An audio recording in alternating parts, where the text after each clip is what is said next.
Hello বন্ধুরা, তোমরা সবাই কেমন আছো? আশা করছি সকলে ভীষণ ভালো আছো। আমরাও খুব ভালো আছি। আজকের বারটা রবিবার আর আজকের তারিখটা হলো জুনের, আজ হচ্ছে 29 তারিখ। বাজে এখন ঘড়ির কাটায় 11:30। আজ 11:30 থেকে আমি আমার ব্লগটা স্টার্ট করলাম। এদিকে সকালের খাওয়া দাওয়া হয়ে গেছে। সকালের খাওয়া দাওয়া কমপ্লিটের পর তোমাদের দাদাভাই আবার বাজারে চলে যাচ্ছে।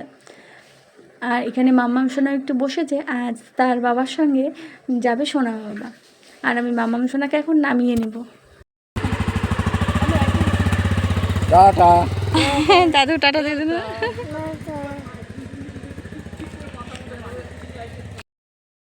সকালে তো রান্নাবান্না হয়ে গেছে, সকালের খাওয়া হয়ে গেছে। আজকে সকালে করেছিলাম ডাল, করেছিলাম পাঁপড় ভাজা আর আলু ভাজা করেছিলাম। তো এখন আবার সবজি বানাতে বসে পড়েছি।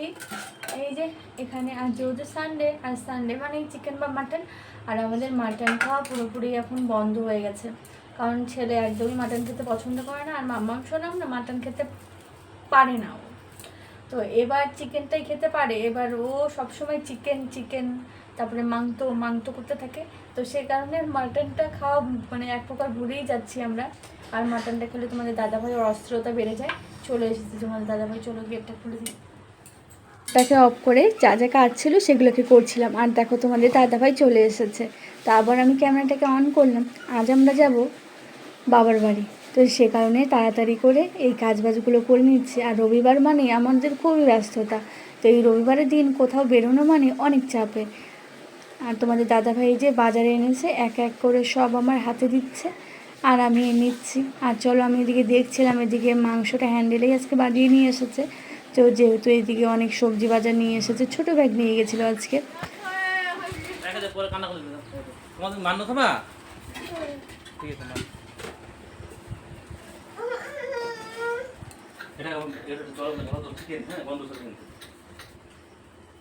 দাদাভাই যখন বাজারে গিয়েছিল তখন মামাম সোনাকে নিয়ে একটু শুয়েছিলাম, একটু ঘুমিয়ে পড়েছিল। বাস আবার যেই বাবা এসেছে, গাড়ির শব্দ পেয়েছে, অমনি উঠে পড়েছে।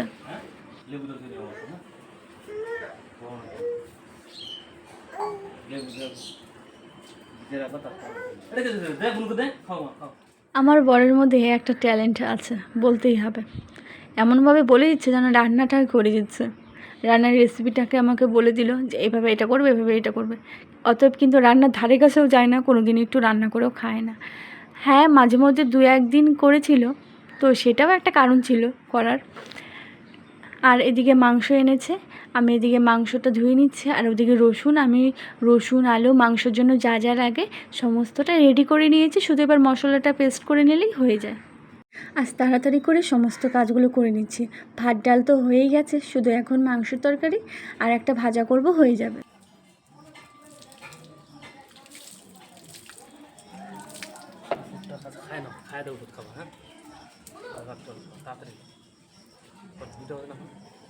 দুটো হয়নি, একটা 10 হবে। 10টা মাছ ভালো তুই ওষুধ খান 5 দিন খাই যাবে। হ্যাঁ, আর একটা ওষুধ দিনে আছে রাত্রে একদিন দিন কোর্স কিন্তু এটা। হ্যাঁ, অ্যান্টিবায়োটিক অন্য একদিন বাদ দিলে কিন্তু একদিন পরে যদি খাও কাজ হবে না। এদিকে আমার মাংসটা ঘরে রেখে আসলাম, দেওয়া হয়ে গেছে। আর তোমাদের দাদাভাই আমাকে ওষুধ খাওয়ার জন্য বলছিল। কদিন থেকে তো এই দাঁত ব্যথা, মানে সন্ধ্যা হলেই দাঁত ব্যথা করছে। আর এদিকে রান্না করছি, আর যখন যন্ত্রণা করছে তখন আবার গিয়ে শুয়ে পড়ছি। এর আগের দিন তো আমি খেতেই দিতে পারিনি, তোমাদের দাদাভাই খেতে দিয়েছিল শ্বশুরমশাইকে, আর ছেলেকে মাম্মাম সোনাকে খাইয়ে দিয়েছিল।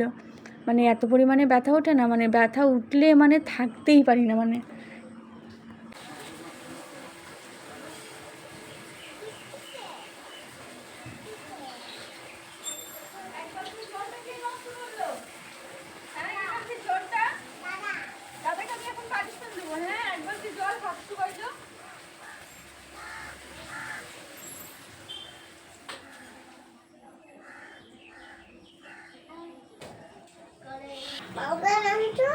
সবার মাংস আছে,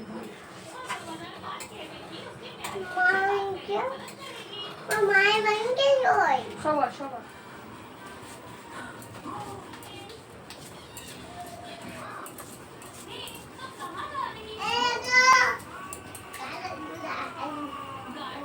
মাংসের ঝোলটা ওদিকে ফুটছে, এদিকে আমি চিচিঙ্গাটা ভালো করে ছুলে নিয়েছি। এবার চিচিঙ্গাটা ঝিরিঝিরি করে বানিয়ে নিচ্ছি। চিচিঙ্গাটাই ভেজে নেব এখন। আর মাংস তরকারিটা একটু নেড়েচেড়ে গরম মশলার গুঁড়ো দিয়ে দিয়েছি, এবার নামিয়ে দিব। তার পাশে আমি আর একটা কড়াই বসিয়ে দিলাম। এটাতে আমি চিচিঙ্গাটা তো আমার বানানো হয়ে গেছে, এটাতে ভেজে নেব। অল্প কালো জিরে ফোড়ন দিয়ে অল্প তেল দিয়ে দিলাম।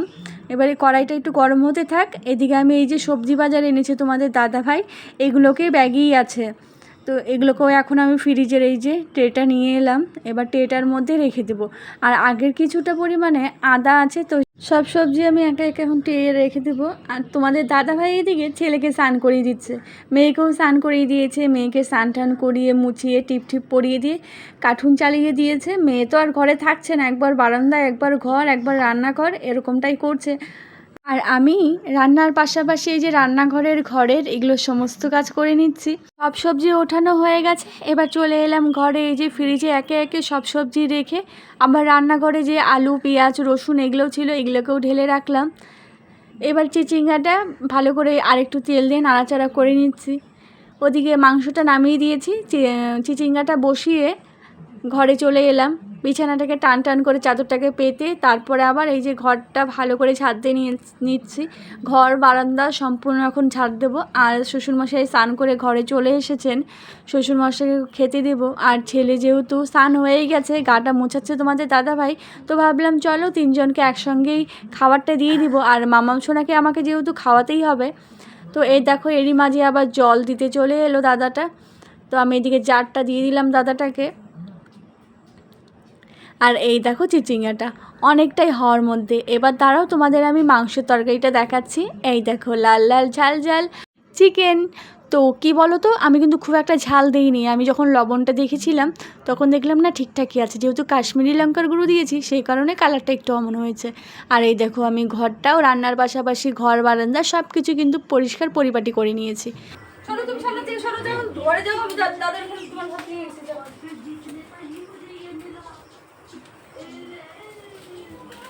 इसे खाई से लगा लगा अगर उन्हें इस तरह की अर्जेंसी ना होती तो वो ऐसे बीच राह में हमें छोड़कर नहीं चले जाते। স্নান পুজো দিয়ে আমরা দুজনে খেয়ে নিয়েছি। খেয়ে এবার এই যে রেডি হয়ে বেরিয়ে পড়েছি। তোমাদের তো বললামই বাবার বাড়ি আসবো। এখানে আসার একটা কারণ আছে জানো তো, এই যে চলে এসেছে আমার বাবা। এই যে আমার বাবা আমার ছেলেটাকে আদর করছে, দিদিও এসেছে জানো তো। তো বেশ ভালোই হলো, একসঙ্গে সবার সঙ্গে দেখা হয়ে গেল। বাহ, দু বোনের একসঙ্গে কী সুন্দর দেখা হয়ে গেল, বেশ ভালো হলো। দিদিও জানতো না যে আমরা বেরোবো, কারণ রবিবার করে ওরা জানে যে আমরা কোথাও যেতে পারি না। রবিবারে আমাদের খেতে খেতেই সন্ধ্যা হয়ে যায়। তো এখানে এসেছি, ওরাও সেই খুশি হয়েছে। তো ভাগ্নাদেরও যেহেতু স্কুলটা খুলে যাবে কাল থেকেই, তো সেই কারণে ওর দিদিও এসেছে, একবারই দেখে গেল মাকে। মেয়েরা কিন্তু বিয়ের পর ডাকে খোঁজে কিন্তু সব দিক থেকেই ঠিক হয়, কিন্তু ছেলেরা কিন্তু বিয়ের পর এই জিনিসটা কিন্তু একটা নড়বড় রয়েই যায়। যেমন এই যে তোমাদের দাদাভাই মাকে মা বলতে গিয়ে একটু কেমন যেন থতমতো খেয়ে যায়। তো সেটাই নিয়ে দিদি একটু হাসি ঠাট্টা করছিল। এটা কিন্তু কোনো মজার বিষয়, এটা কিন্তু সেরকম কোনো সিরিয়াস কোনো ব্যাপার না। তো এটা আমাদের মধ্যে এরকমটা হয়েই থাকে। তো চলো তোমরা দেখতে থাকো।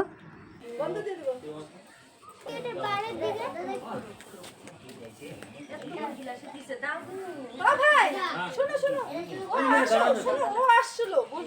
এটা মানে চারটা গায়ে ঠান্ডাতে তো না এই যে এই যে গ্লাস আমি দিদি কিচ্ছু খাবো না, যা ভাত খাইছি আমি কিছুই খাবো না, কিছুই খাবো না আমি। এই যে ওই যে গাছ আমাকে খাচ্ছি পরে তোলা এক্ষুনি তুললাম আমি, তাও একটু দিয়ে দিচ্ছি।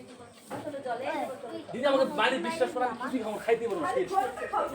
বিয়ের ঠান্ডা জল খাবো না, কি রবা আমি খাবো না, লাস্টে খাবো। জাস্ট খাইলাম আর আসলাম। জিজ্ঞেস করো আসেন আসেন আসেন, আমার ক্যামেরা আমি সেট ঠিক করে রাখছি, জানেন তুমি দেখাবো। এটা হচ্ছে আমাদের दादा बुको मोल दे दो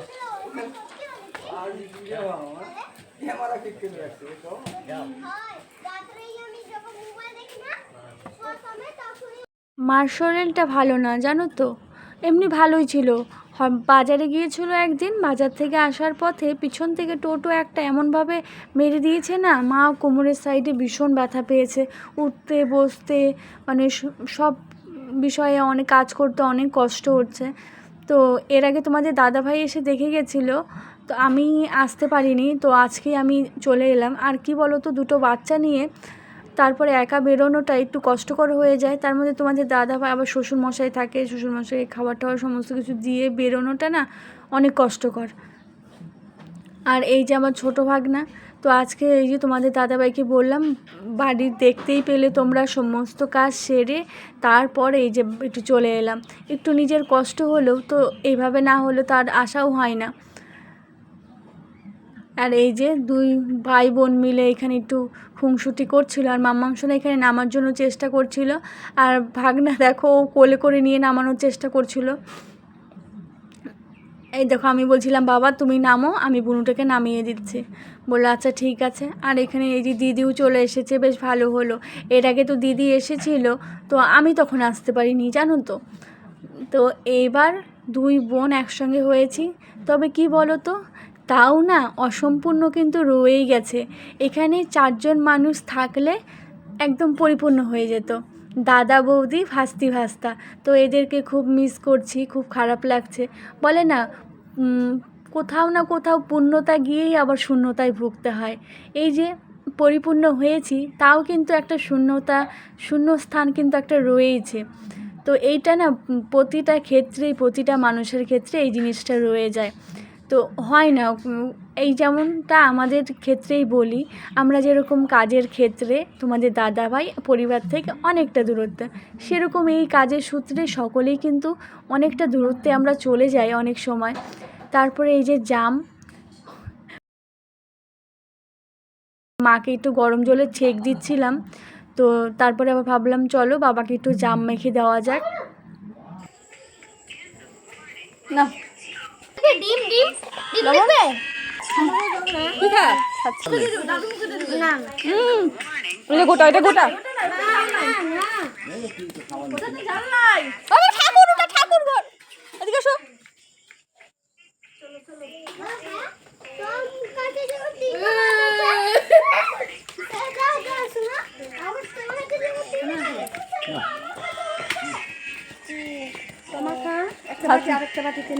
নিচে এখান থেকে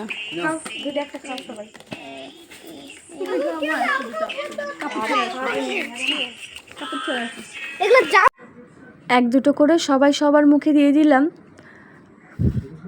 অসময়ে জাম মাখা, এদিকে দেখো মা কান্না করছিল, সত্যি খুব খারাপ লাগছিল। কিন্তু এই যে যেতে তো হবেই। আমরা এখন এই যে বাড়ির পথে রওনা দিয়ে দিয়েছি। আর দু বোন যতটা পেরেছি একটু কাজ আগিয়ে রেখেই গিয়েছি। আর দিদিরা এই যে টোটোতে উঠে পড়ছে, এবার আমরাও বাইকে উঠে পড়বো। আর বাবু এখন মানিজের সঙ্গেই বসলো, কারণ রাস্তায় পরে যখন আমরা টার্নিংটা ঘুরতে তখন ওখান থেকে আবার বাবুকে নিয়ে নেব। আর এই যে দেখতে দেখতে ক্যালেন মোড় পার হয়ে গেলাম।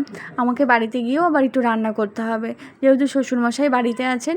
তো এই যে আমরা বাড়িতে চলে আসলাম, আর দিদিরা ওদিক দিয়ে চলে গেছে। আর দেখো জাম্বু আমাদের জন্য আবার ফল নিয়ে এসেছে। আর আমরা যেহেতু দেখাই হয়ে গেছে, তা না হলে কিন্তু আমাদের এখানে এক গোড়ানি দিয়ে যেত। এই যে রান্নাঘরে চলে এলাম। প্রথমেই আমি এই যে পাঁপড়টা ভেজে নিচ্ছি, আর এদিকে প্রেসারে আলু সিদ্ধ ভাত করে নিলাম। কারণ ওই শ্বশুরমশাই তো দুপুরে তখন মাংস খেয়েছে, আর মাংস তরকারি একবেলা খেলে কিন্তু ওবেলা খেতেই ইচ্ছে করে না। তো সেই কারণে ভাবলাম এখন প্রেসারে ভাত বসিয়ে দিই, তো একজনের ভাত হয়েই যাবে। তো পাঁপড়টা ভেজে নিচ্ছি, ভাতটা হয়ে গেছে। আর কাঁচা লঙ্কা যেহেতু দিয়ে সিদ্ধটা মাখবো, ওখানে আমি কাঁচা লঙ্কাগুলো ফাটিয়ে রেখেছি, কাঁচা লঙ্কাগুলো ভাজবো। আর দেখো ভাত অল্প আছে, তো যা যা বাসনপত্র ছিল সব কিছু কিন্তু নামিয়ে মেজে নিয়েছি আগে। অল্প অল্প সব কিছু ছিল, তখন তো রেখেই চলে গেছিলাম, যাওয়ার একটা তাড়া ছিল। এবার বাড়িতে সেই বাসনগুলো আগে মেজে নিয়েছি, অল্প অল্প যেগুলো ছিল সব বাটিতে রেখে বাসনগুলো মেজে তারপরে তাড়াতাড়ি করে, মানে আসার পর আমি 2 মিনিটও কিন্তু বসিনি, আসার পর এক এক করে সমস্ত কাজ করে নিয়েছি। আর এদিকে 8:30টার মতো বেজে গেছে কিন্তু। তো যাই হোক, শ্বশুরমশাই বাইরেই ওই চায়ের দোকানে আছে, তো ওখান থেকে ফোন করলাম যে আমরা বাড়িতে চলে এসেছি, তাহলে চলে আসতে।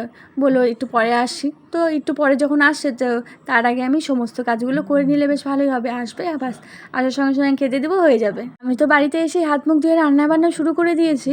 আর তোমাদের দাদাভাই কী করছে বলো তো, এই 2 বাচ্চাকে হাত মুখ ধোয়ানো মুছানো, ও এই কাজগুলো করছে। তো বেশ আমার আর একটা কাজ আগেই গেল, ভালো হলো। তোমাদের দাদাভাই জানো তো, রবিবার একটু আমাকে সাহায্য করে, দেখে আমি সব দিক থেকে ব্যস্ত থাকি, তো সেই কারণে না অনেকটাই সাহায্য করে। বেশ ও সাহায্য না করলে না আমার আরেকটু কষ্ট হতো একটু। ও যেহেতু একটু সাহায্য করে তো সেই কারণে ভালোই হয়। যেমন এই যে দুপুরে স্নান করিয়ে দিল, বাচ্চাদের স্নান করে দিয়ে মুছিয়ে দিল, তো সেই সময়টা আমাকে আর দিতে হলো না। পাঁপড়গুলো সব প্লাস্টিকে ঢুকিয়ে রাখছি, তাহলে একটু মচমচে থাকবে। আর সিদ্ধটা এখন মেখে নেব, লঙ্কা ভাজা হয়ে গেছে। সিদ্ধ মেখে শ্বশুরমশাইকে খেতে দিয়ে দিলাম। তোমাদের দাদাভাই বলছিল খাবে না, ওখান থেকে দই এইসব খাওয়া হয়েছিল, তো বললো একটু পরে খাবে। আর আমরা তো খাওয়া দাওয়া করেই বেরিয়েছিলাম, তো মা অনেক জোরাজুরি করছিল খাওয়ার জন্য, তবে দই খেয়েছিলাম, তারপর জাম মাখা এসব খেয়েছিলাম। তো সেই কারণে আর এখন আর খিদে নেই এখন। তো সেই কারণে এই যে তোমাদের দাদাভাই বলছিল একটু পরে খাবে। সমস্ত জামা কাপড় ভাঁজ করে নিচ্ছি।